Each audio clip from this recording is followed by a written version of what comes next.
কুল্লু নাফসিন যায়িকাতুল মাউত, সমস্ত আত্মা, সমস্ত প্রাণ আল্লাহ তাআলা বলেন মৃত্যুর স্বাদ গ্রহণ করুন, মৃত্যুর স্বাদ গ্রহণ।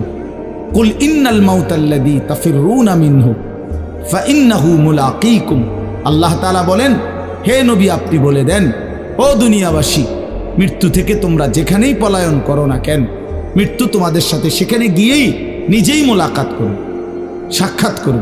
তুমি ডাকতে হবে না, মৃত্যু নিজেই আসবে, মৃত্যু নিজেই আসবে। আইনামা তাকুনু ইউদরিকুমুল মাউতু ওয়ালাউ কুনতুম ফি বুরুজিম মুশাইয়াদা, আল্লাহ বলে তুমি যদি এমন একটা বিল্ডিং বানাও, ঘর বানাও, যে ঘরটা অনেক উঁচা, যে ঘরটার উপর দিয়া কেউ ভিতরে ঢুকতে পারবে না, যে ঘরটার মধ্যে একটা ছিদ্র নাই, একদম আটকানো, তো এরকম একটা ছিদ্রবিহীন সুউচ্চ ঘরও যদি তুমি বানিয়ে তার ভেতরেও তুমি আশ্রয় নাও, তো ইউদরিকুমুল মাউতু, মৃত্যু তোমার সেখানেই পৌঁছবে, তোমার সেখানেই পৌঁছবে। প্রিয় ভাই আমার, বন্ধু আমার, নওজোয়ান সাথীরা আমার, মৃত্যু এক অনিবার্য বাস্তবতা, চিরন্তন বাস্তবতা, এটা গ্রহণ করতেই হবে। হাসলেও মরতে হবে, কাঁদলেও মরতে হবে, সুখেও মরতে হবে, দুঃখেও মরতে হবে।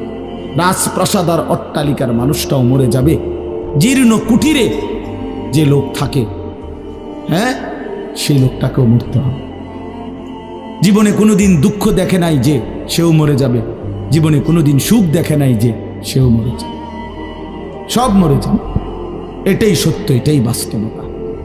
অতএব মৃত্যু এক অনিবার্য বাস্তবতা, এটা গ্রহণ করতেই হবে। এটা যদি আমরা মনে রাখি আমাদের জীবন অনেক সুন্দর হইত, অনেক সুন্দর হইত। রাসূলুল্লাহ সাল্লাল্লাহু আলাইহি ওয়াসাল্লাম বলছেন আকসিরু যিকরা হাদিমিল লাযযাত ইয়ানি আল মাউত, আল্লাহর নবী বলেন আমার উম্মত তোমরা বেশি বেশি ওই জিনিসটা স্মরণ করো যে জিনিস তোমাদের সমস্ত স্বাদ, আনন্দ, আহ্লাদ চিরতরে মিটাই দিবে, তোমারে চিরস্তব্ধ করে দিবে।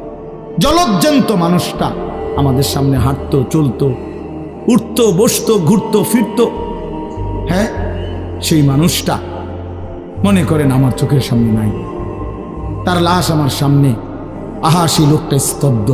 পৃথিবীর কত মানুষ কত আওয়াজ করতেছে, কত শোরগোল করতেছে, কিন্তু এই লোকটা হাতও নাড়ে না, পাও নাড়ে না, চোখও মেলে না, আর কিছুই করে না। এ কি আশ্চর্য বিষয়! চোখের সামনের এই মানুষটা নাই, কি হলো তার? কে তারে থামাই দিল? কে তারে স্তব্ধ করে? এ তো আমার মতো ঘুরতো, ফিরতো, হাঁটতো। আহ, আমার আব্বারে আমি কত দেখছি, একদিন আমার আব্বা চলে গেল। আমার দাদারে আমি কত দেখছি, আমার দাদা একদিন চলে গেল। আমার জ্যাঠারে আমি দেখে আসছি, দোয়া করে আসছি, ফুঁ দিয়ে আসছি। এক সপ্তাহ পরে জ্যাঠা ইন্তেকাল করলেন, আবার এক সপ্তাহ পরে আমি গিয়া জ্যাঠার জানাজা পড়াইছি। এই তো বাস্তবতা। যুবক ভাই তুমিও মনে রাখো, বয়স্ক বাবা আপনিও মনে রাখেন।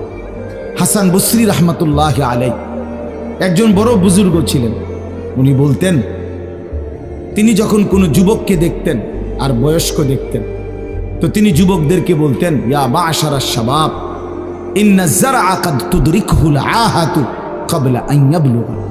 তিনি উপদেশ দিতেন, হে যুবকগণ শোনো, সব ফুল, সব ফল, সব গাছ চারা পরিপক্ক পাকা পর্যন্ত পৌঁছায় না, তার আগেই অগণিত ফুল, অগণিত ফল, অগণিত চারা গাছ ঝরে ঝরে।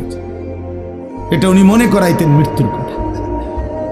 উনি এটা বুঝাইতেন, যুবক তুমি দেখো একটা আম গাছের মধ্যে যতগুলো মুকুল ধরছে ফুল, সবগুলো আম হয় না। যতগুলো আম ধরছিল ছোট ছোট, সবগুলো বড় পাকা পর্যন্ত যায় না, তার আগেই ঝরে যায়। ঝরেই যায় বেশি, থাইকা যায় অল্প। তার মানে যুবক, কিশোর, তরুণ এই বয়সেই মৃত্যু হয় বেশি, বৃদ্ধ পর্যন্ত পৌঁছে কম।